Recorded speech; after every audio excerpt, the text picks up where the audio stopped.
Super sappers are concepts that are designed to sap their stamina bar faster and strip their willingness to keep fighting through manipulations like teasing and striking.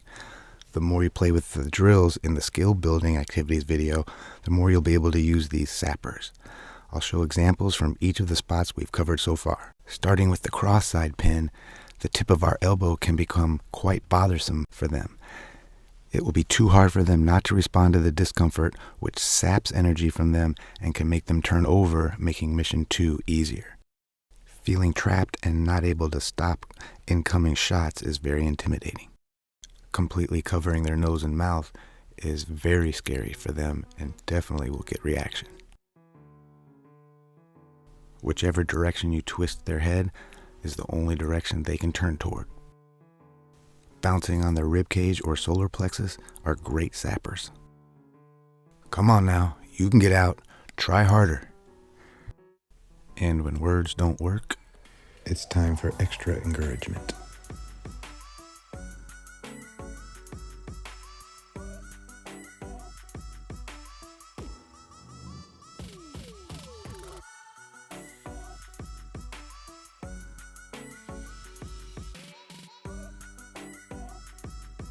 Things you feel before you see can hurt worse. Fake strikes are a great way to expose their limbs.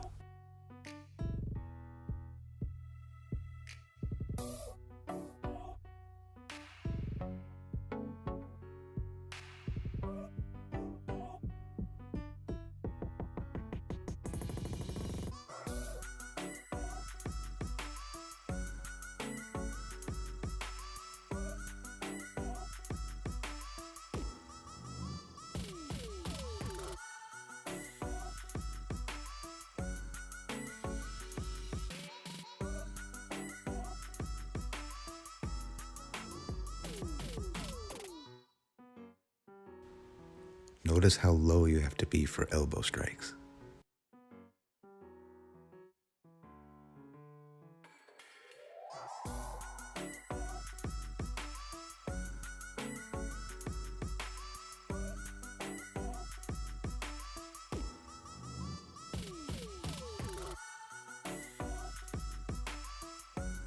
Counter pressure gives you more control and power.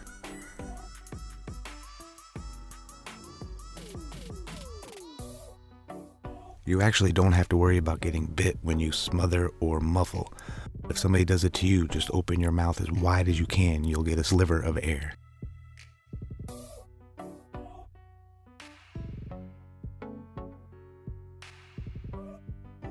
If you can stay loose but keep wrist control, they'll have a glimpse of hope that they can get out and try even harder.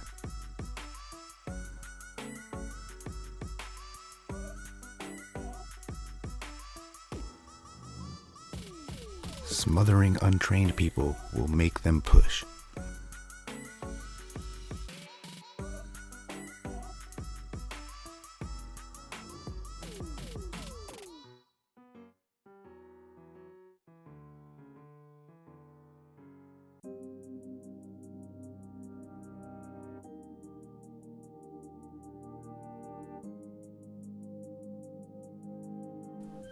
Wrist locks will make anybody try to move. Just be ready for them to scream in your ear.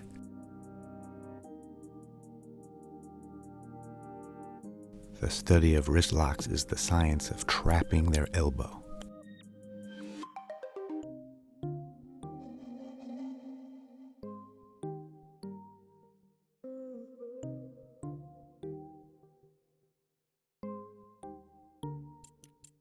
We don't have to forcefully take their arm, we can make them give it to us.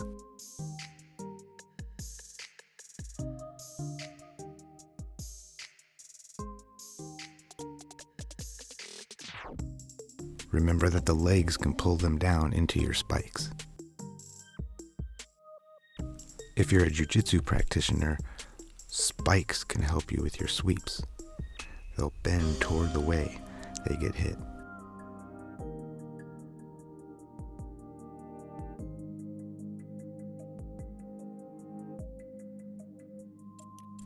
Remember, we don't mind them trying to get away from our guard. They're always in kicking distance. And if we can keep wrist control, They're in submission distance as well.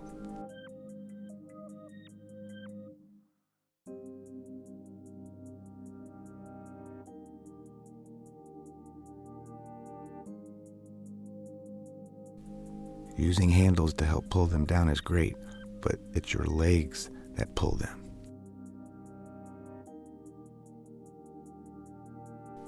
This rib breaker creates a lot of power through leverage. Be very careful and slow if you practice this move. Once you're locked up like this, you straighten both your arms and your legs. I can't say it enough, your legs do all the pulling. If they're not too big, you can even go over their arms.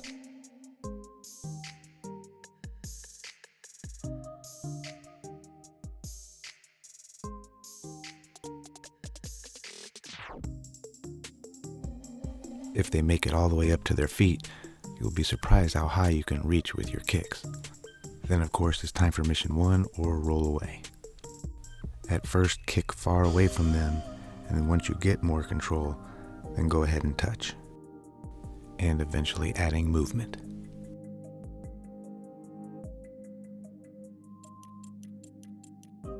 If you're dealing with somebody else's legs when they're on their back, you can lift one or both of their legs and keep it off the floor and they won't be able to stand up. Then turn into a heavy sack of potatoes, smothering their limbs and of course getting chest to chest.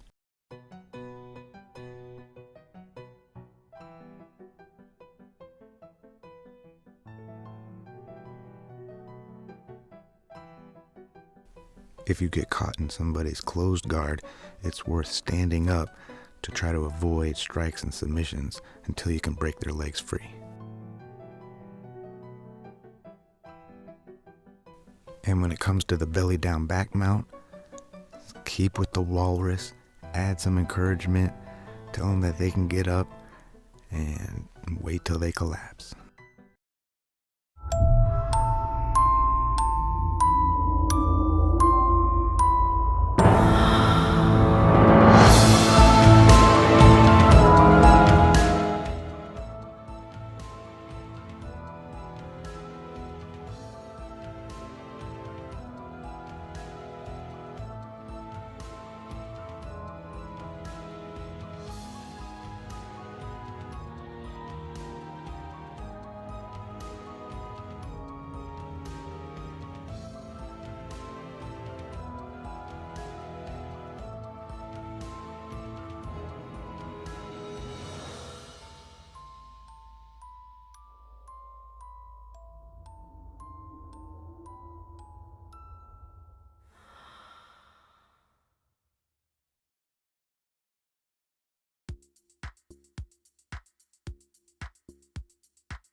Ah!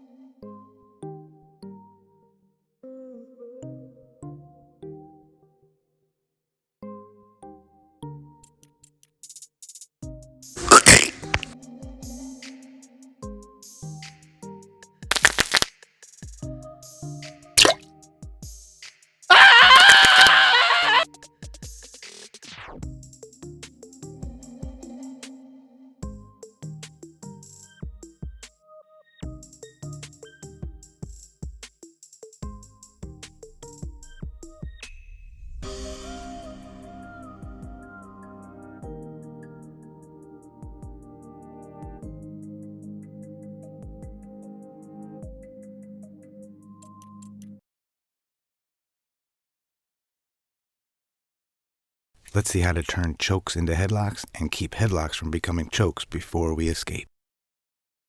We'll start with getting snagged while we're still on our feet. When we're dragged back and unbalanced like this, we need to turn toward their weakest side, which is their back, and drop to our knees. We can keep their arm connected to us with our hands, get our head as far down to the floor as we can, and then of course take that side control, so we're back to mission 1, getting their chest facing up. If we're standing straight up, we need to turn toward the shoulder of the choking arm. Spreading our feet and bending our knees will make us a little heavier. Then we can push our hips forward just to create enough room to slam our elbow between our bodies and get into this hugging, clinching position. Once we get that arm around their back, we are now in a headlock, not a choke, even if they keep their arms locked. If we get caught belly down, we can't slam our arm between us, obviously, but we still have to turn toward the choking arm's shoulder. It won't be a swift movement like the one on our feet, but we want to keep turning even if it's inch by inch. Once we're halfway around, just like the one on our feet, we're in a headlock instead of a choke. We may end up on top of them like that last example, or we could even make it all the way to that cross-side pinning position. We can't turn over without an arm crossing our face first. So if you find it caught, you're going to have to get it out of your own way first.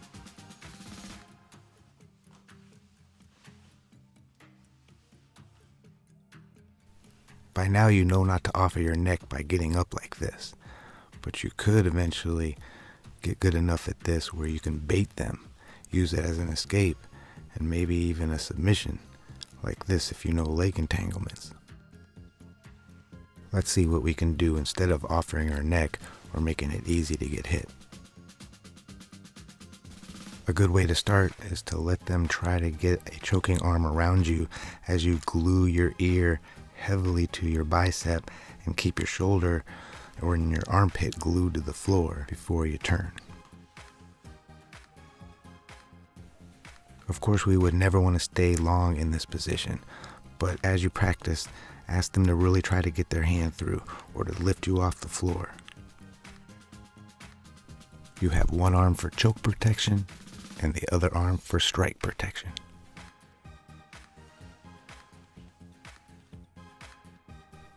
We can easily end up underneath them once we turn around, but you know what to do from the missions failed video.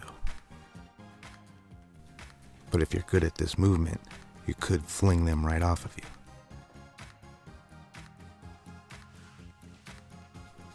Follow these breakdowns so you can practice even when you're by yourself. I demonstrate all these as if I'm getting choked by a right arm, but it's a good habit to tell yourself which arm you're getting choked with first and turn that way. Of course, you want to be proficient at this, both directions. Let your partner decide which arm they're going to choke with your eyes open or closed. You'll be able to tell which arm is grabbing you.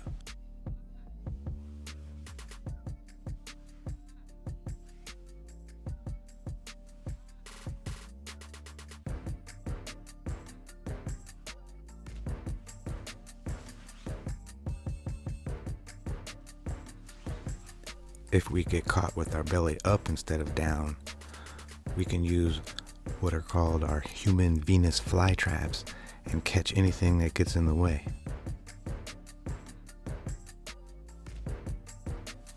More than likely we'll fall backward, but that's good. We want our shoulder blades on the floor. There's also the Home Alone, where you can keep them from wrapping around your neck and use your arms as a crowbar.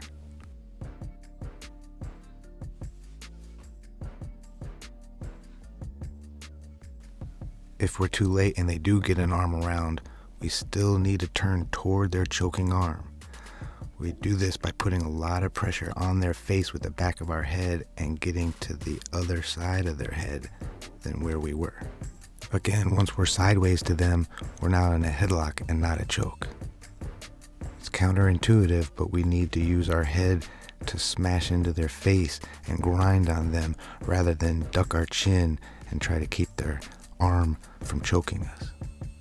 So turning toward them will save us, not our arms. So no chin tucking or pulling with your arms. Take the back of your head and turn their face by crushing into it, turning toward that choking arm until your head is on the floor, and then we can continue to turn. Already in the headlock once you're here. In really desperate times, a fake tap out or yelling that you give up, but but still, while you keep the pressure on, could help with getting them to release. But it's a fake tap or a fake giving up. Continue as usual. Going after their eyes or trying to unwrap their feet is useless, and the clock is ticking.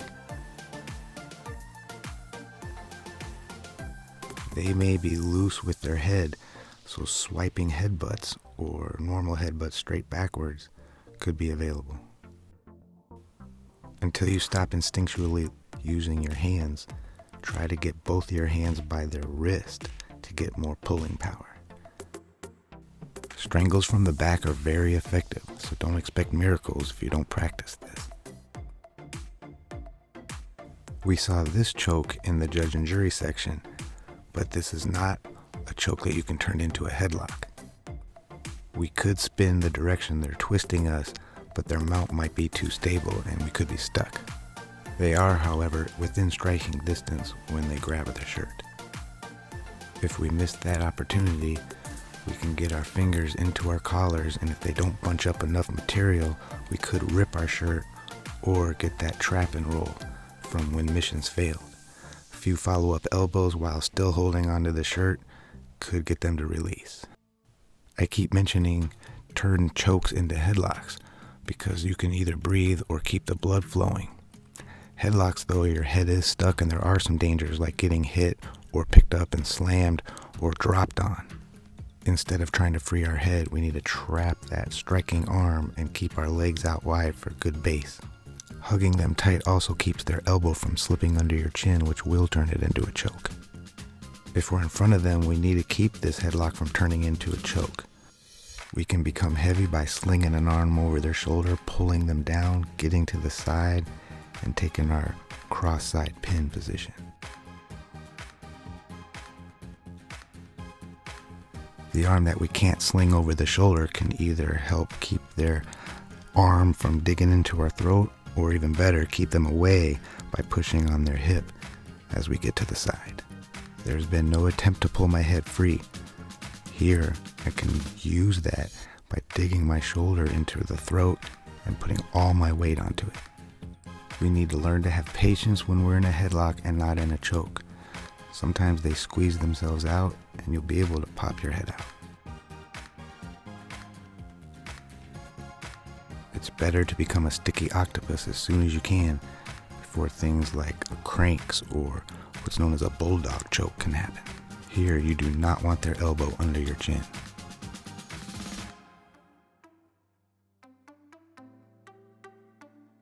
The guillotine choke becomes a headlock if you can get your body to the opposite side of where they're grabbing your head, but they'll probably get tired more than anything. Trying to dig your chin into their ribs will help with air and blood flow. It also kind of reminds you which way to sling your feet or which side of their body to bring your legs. From here, using the super sappers from that lesson will free your head. This common headlock is uncomfortable, but again, it's not a choke. Just like this one from the on your feet version, you want to keep from getting struck.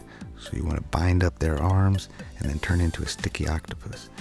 You can see that I'm on my side. I do not want to be stuck on my back. Again, you have patience, and eventually you can start putting weight on them, and then your head will finally pop free.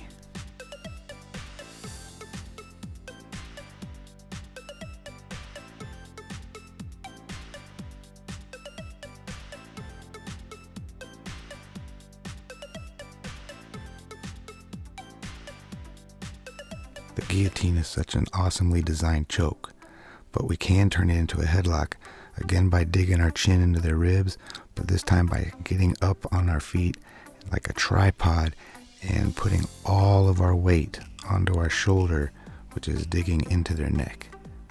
Using patience and balance, they'll probably let go before anything bad happens to you.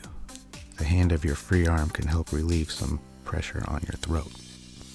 All of your attention should be putting pressure onto their throat with all of your weight.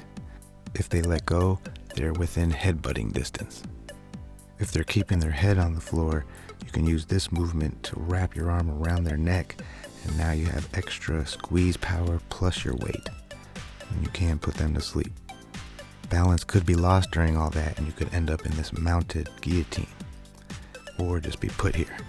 But hold them very, very tight. Don't let them do anything, but wait till their hands pop free, and then you'll be able to get a trap and roll. And once we're free from headlocks, of course, it's back to mission 1.